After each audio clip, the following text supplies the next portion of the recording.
Brought to you by Sensodyne DSP.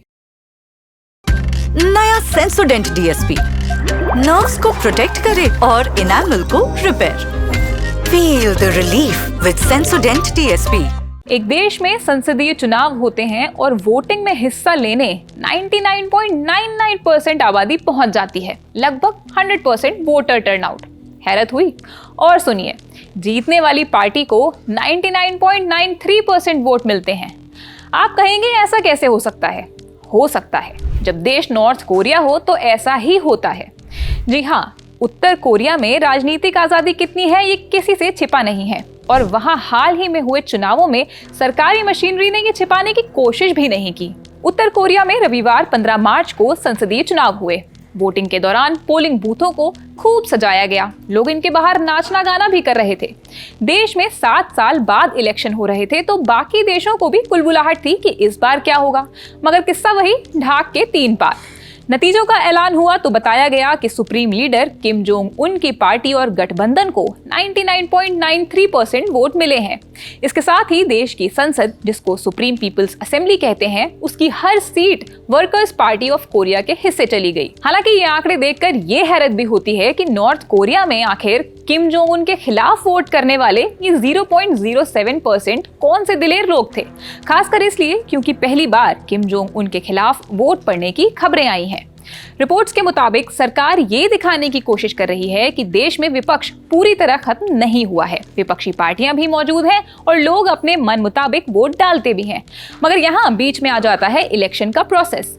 दरअसल north Korea में चुनाव के लिए सबसे पहले तो पार्टियां अपने कैंडिडेट नॉमिनेट करती हैं, फिर सरकार खुद कैंडिडेट्स को अप्रूव करती है, और हर सीट पर चुनाव लड़ता भी सिर्फ एक ही कैंडिडेट है, यानी चुनाव बस नाम के ही होते हैं।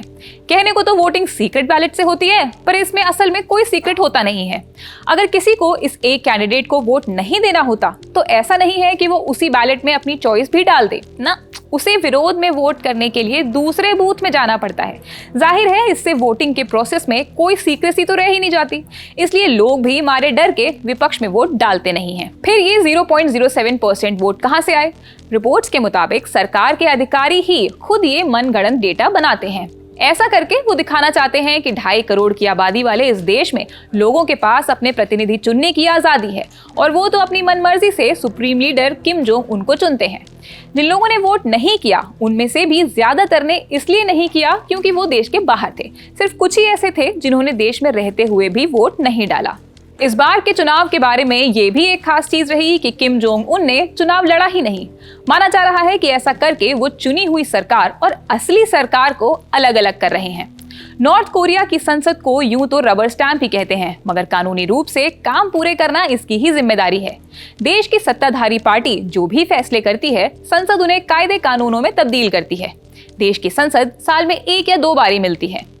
मीडिया रिपोर्ट्स के मुताबिक किम जोंग उन अपनी बेटी को उत्तराधिकारी बनाने का फैसला भी कर चुके हैं, और योनहप न्यूज एजेंसी ने हालिया चुनाव के बारे में बताया था कि पिछली बार की तुलना में इस बार 70% पदाधिकारियों को बाहर का रास्ता दिखा दिया जाएगा, यानी पावर स्ट्रक्चर में ताबड़तोड़ बदलाव किए जाएंगे। इन चुनावों में किम जोंग की बहन किम यो जोंग भी संसद पहुंची हैं।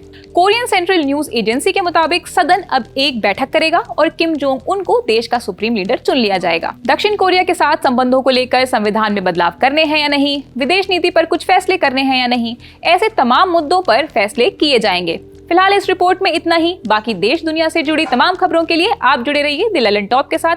मैं हूं शताक्षी अस्थाना, कैमरे के पीछे है विजय। शुक्रिया।